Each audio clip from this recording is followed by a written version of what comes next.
अझरबैजानमधील खानकेंडीमध्ये दोन्ही देशांमध्ये करारावर सह्या झाल्या।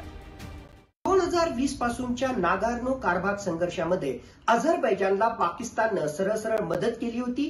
अझरबैजानच्या आर्म्ड फोर्सेसला ट्रेनिंग देण्याशी संबंधित, त्याचबरोबर शस्त्रास्त्र देण्याशी संबंधित पाकिस्तानची महत्वाची भूमिका होती आणि त्याचीच परतफेड म्हणून आता अझरबैजान $2 बिलियन आर्थिक करार पाकिस्तान सोबत करतोय। दुसऱ्या बाजूला वेळोवेळी अझरबैजाननं पाकिस्तानची बाजू घेतलेली आहे आणि जेव्हा जेव्हा आंतरराष्ट्रीय स्तरावर काश्मीरचा प्रश्न पाकिस्ताननं जगासमोर आणलेला आहे तेव्हा तेव्हा अझरबैजाननं एक प्रकारे पाकिस्तानला मदत करण्याचा प्रयत्न केला होता। ऑपरेशन सिंदूर मध्ये सुद्धा तुर्की आणि अझरबैजान सारखं मुस्लिम राष्ट्र हे सरळ पाकिस्तानच्या बाजूने उभं होतं आणि मोठ्या प्रमाणावर त्यांनी पाकिस्तानला मदत केली होती। अझरबैजान आणि पाकिस्तान मधली जवळीक काही आजची नाहीये। पाकिस्तान जेव्हा जेव्हा संकटात सापडतो तेव्हा तेव्हा अझरबैजान त्यांच्या मदतीला धावून येतो।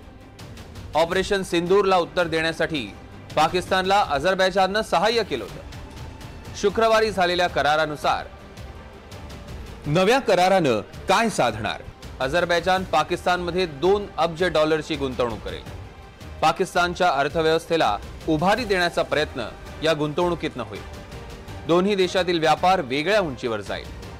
मुळातच आर्मेनिया सोबत भारताचे मागचे काही काळामध्ये आर्थिक त्याचबरोबर सामरिक दृष्ट्या संबंध चांगले होत आहेत आणि याला एक प्रकारे टॅकल करण्यासाठी अझरबैजान हा भारताचा शत्रू राष्ट्र पाकिस्तानला मदत करतोय आणि त्याच अनुषंगानं $2 बिलियन हा आर्थिक करार अत्यंत महत्वाचा ठरतो।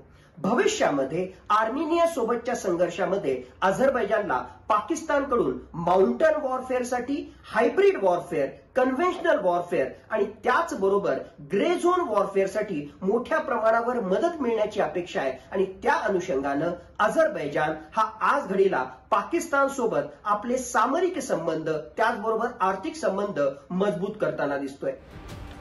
आशियातील इस्लामिक राष्ट्राचं भारताविरोधात एकत्रीकरण करण्याचा पाकिस्तानचा नेहमीच प्रयत्न राहिलाय, पण इथेही त्यांना नेहमीच अपयश आलं।